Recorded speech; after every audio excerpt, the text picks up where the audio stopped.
Hey everybody, welcome to another edition of the Vault podcast. We got a special guest with us today. He's one of our writers. He's been doing quite a few reviews for us recently. Mr. Michael Rusch. Michael, what's going on? Not much, man. Just hanging out. Yep, ready to talk some music? Oh yeah, always ready to talk some music. I was just getting ready to say always. So what's been on your playlist lately, or have you been listening to a certain CD record or anything? Well, I usually like to listen to bands that I'm seeing live or getting ready to see live. For example, last month I saw Hailstorm in Springfield, and I was just obsessed with listening to them for like a month before that concert. Then I saw Hatebreed and Black Label Society and Birds of Babies in Kansas City a week later, so I was obsessed with that playlist for a while.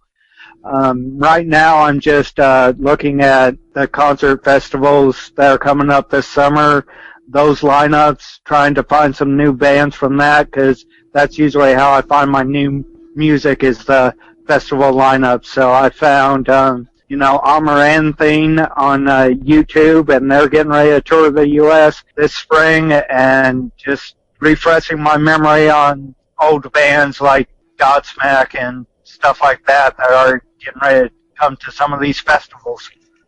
Yeah, that makes sense. I don't go to many concerts anymore, but I used to do that all the time where, you're going to see a slate of bands, so you can like make a mixtape, mix CD, whatever, and just jam out to that, before the concert, on the way to the concert, after the concert even, and just keep it going for every concert that you're going to go to. Okay, so do you have any tickets for any of the upcoming concerts in the summer yet? No, right now I'm waiting on finding out what's coming to Rockfest Kansas City. That lineup gets announced next week, I think, so I'm waiting on that. Hopefully it's pretty good, because that's the closest one, and that's the most realistic for me to come to. Cool. So if you want to give everybody just a really quick history about how, this could go on forever, what I'm getting ready to ask you, but just how music in general has impacted your life, how important it is to you, and whatever else you got to say about music in general. Well, music has always been pretty much an escape for me. It's high school pressures, it's college, it's everything. When you want to escape from all that, you listen to music. And I was always able to block out the world, put my headphones in, and just listen to some music. So that has helped me a lot through the years, because I've been in the military. I served 4 years in the Army and 5 years in the Navy. So whenever I was just dealing with the pressures of deployments or whatever, I would just put my headphones on and just forget all about it, just listen to music. It's always been an escape for me. Yeah, I'm the exact same way. We've said that on numerous shows in the past. Moving on, you're talking about concerts. What's the first concert you ever went to? So you were talking about concerts earlier. What do you remember your first concert, what it was, or anything like that? Well, I'm kind of weird about that, because I started out when I was a kid listening to country music, because that's what my family listened to. So there was a couple of Sawyer Brown concerts and stuff like that. But my first real concert that I wanted to go to, that I enjoyed, was Spoken and Living Sacrifice at New Brew Coffee House in Springfield. Yeah, Living Sacrifice is awesome. They just keep going. Yes, they do. And Spoken does too. They're really cool guys, even as of now. To just move on the questions, do you remember the very first piece of music you ever purchased? So do you remember the very first piece of music you ever purchased? Yes, I do, actually. I used to hang out at this local pawn shop with my uncle, because he always liked talking to the owners and looking at guns and stuff like that. So I just browsed around the pawn shop while he was doing that. And one day I was looking at the tapes in this tape thing they had, and I found a copy of Petra on Fire. Never heard of Petra before, but I liked the way the cover looked, so I convinced him to buy it for me. I've been a Petra fan ever since. Believe it or not, I don't know if I ever told you this off the air, but I actually saw Petra and DC Talk like in the early 90s at Six Flags. Yeah. That was my first experience with Petra, but another thing I like that you just said is how you based you based one of the purchases off of the album art, and that's something we've talked about on past shows that's very influential. I'm sure you've purchased more albums just off the appearance of the album art. Oh yeah, my introduction to the heavy metal was based on the album art because I bought a copy of Metallica Kill 'Em just because of that cover. Right. So next question: what are your thoughts on the current state of music? I know that's kind of a broad question, but just give your thoughts on that. Well, right now it's kind of a double-edged sword because a lot of the record companies are making bands go softer and making them just change their style. And I think it's because that's what's selling right now. And it's really sad because some of my favorite bands have just gotten soft. But at the same time, with the internet the way it is and sites like Kickstarter and FundMe and stuff like that, a lot of bands are breaking away from the record companies and just doing a Kickstarter campaign with awesome perks of meeting the band and being on the record or whatever, and they're releasing the music that they want to release because the fans are paying for it.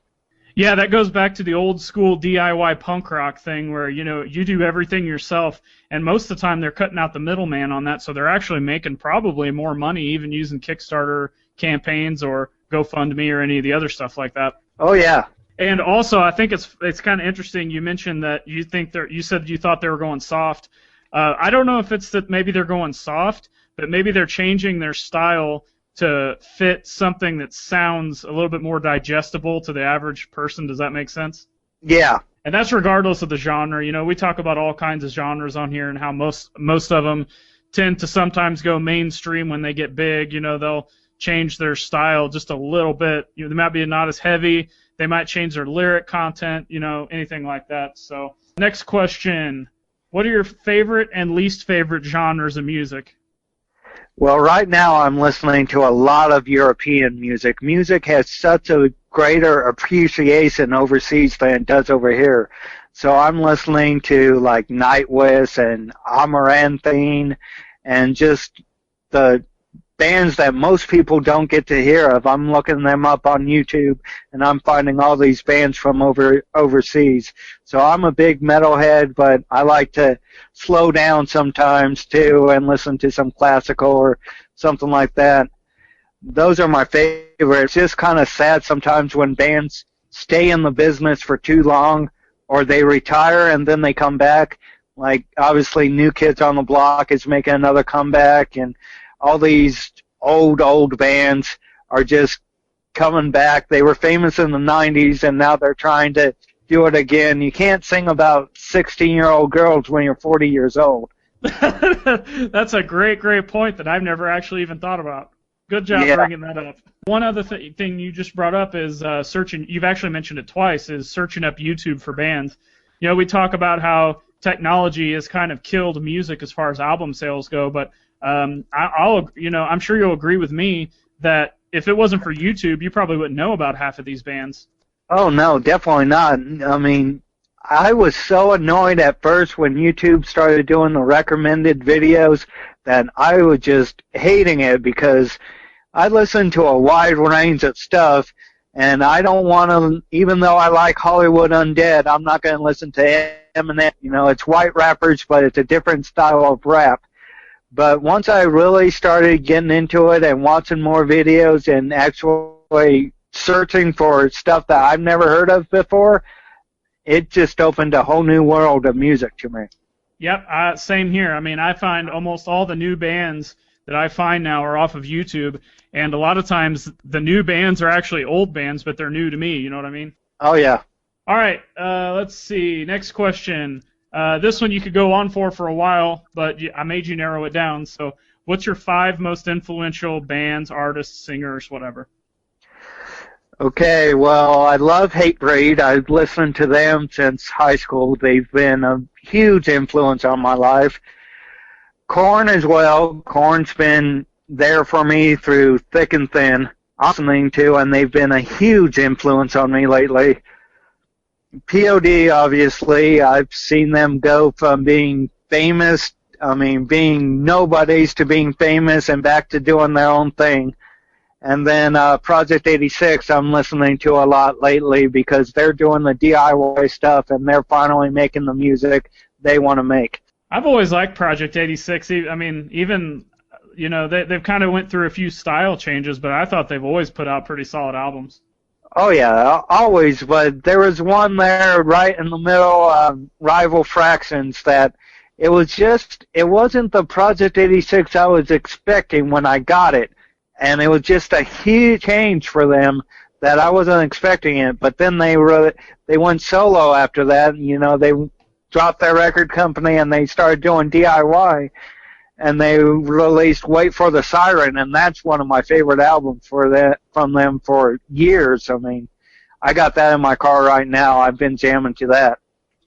Was that Project 86 album you're talking about, was that on a major record label? I think it was, yes. Oh, that probably explains it then. Oh, yeah. They were, hey, write for this, don't write what you want to write. Yep. Okay, right here at the rest of the show, I know you had something you wanted to talk about as far as music goes, so I'll give you the platform to voice it right here. Well, I've heard a lot of debates about the state of Christian music lately, and what is Christian music, what is not Christian music. Why is POD using the F word on one of their songs? Why do they have Jamie Jost as a guest appearance when he's not considered a Christian in a band? And, you know, why is Skillet touring with Papa Roach, bands like that? And I just want to say, in my opinion, this is all just people pointing fingers. The state of the church is whatever you want it to be. And I was raised in a strict church for the most part, but there's just so much out there when it comes to religion, and these narrow-minded people just try to block it out, and I'm not one to judge. You know, if they want to say what they want to say, let them say it. You know, it's not our job to judge that. If Skillet wants to go on tour with Papa Roach, that's more fans that they can get that they wouldn't normally get. That's more people listening to their music that wouldn't normally listen to it because they're quote-unquote a Christian band. You know, one of the bands I grew up listening to, I'm not going to say the name of the band or the singer, but I sat at a bar right next to him and drank beer with him just because, you know, he was a cool guy. And this is considered a Christian band, but fundamentals will say, oh, he better not be drinking, he better not be out doing this, he better not be out doing that. Why not? I mean, he's a human being just like the rest of us, and just because he's considered in a Christian band doesn't mean he don't do stuff like that. Yeah, that's a great topic to bring up, and you know, that can go actually several different ways. You could look at, say, black metal as a genre, and generally that's a satanic genre, so to speak, but there are some really great Christian black metal bands. There's some really great black metal bands that don't talk about anything. And, you know, you get people pointing the fingers, you can't be Christian and play black metal, or you can't play black metal and not talk about, you know, Satan. Or what about race? There's been several black, Hispanic, Native American, there's been tons of people from a different race that have put out some seriously awesome music, especially metal. And, you know, they get stereotyped. Oh, you can only do rap, or you can only do folk, or whatever. You know what I'm saying? Oh, yeah. You know, you see it all the time, and people are so judgmental, and it just comes down to people finding what they like and being who they are. Yeah, I agree. You know, music's music, regardless of who it comes from, what it is, what it stands for, what genre it is. It doesn't matter. And while we're talking about that, one other thing I just thought of, have you ever actually been offended by any kind of music that's ever been put out? Offended? No, I haven't been offended by the actual music. It just, some of the things some of the bands say kind of steer me clear from seeing them now. You know, at this point in my life, I don't want to be associated with any hardcore, you know, F-God, satanic type stuff. It's just not what I'm into at this point. But actually being offended by it, everybody has their own opinion, and everybody has their own way of expressing their own art. I'm not one to judge. Yeah, and I think that's one reason that causes so much politics in the music is because people are so easily offended by everything. I mean, there's things I've heard in music of different genres that, generally I should be offended at by my beliefs or political views or anything like that. And I frankly don't care. It's going to be one of two things. I'm either just going to listen to it and say, this is an art form, this is music, I don't care. Or I'm just going to say, hey, this band's doing what they're doing. I don't really want to take part in it, but that's okay. Whatever anybody else wants to do. Does that make sense? Yeah, it makes perfect sense because I'm a huge Rise Against fan. I love that band. But for what they stand for and the songs and the meaning and stuff like that, I'm not for any of that. I'm not for vegetarianism or any of this stuff that they practice. Some of their songs are about like not picking flowers because flowers have a right to live too. And I'm not for any of that, but that's their way of expressing themselves, and I like the way they do it. How do you feel about supporting those kind of bands? Like, I always used to get the rap, like, let's say, I like Cradle of Filth, but I might not agree with their point of view or their religious or anything like that, but I might wear a shirt that has their logo on it, and I would always catch flack from different people, and still to this day with different bands that, oh, well, if you're wearing this shirt, but you don't support what they're saying, you're supporting the band by giving them money. What's your opinion on that? I think those bands are going to be supported whether I support them or not.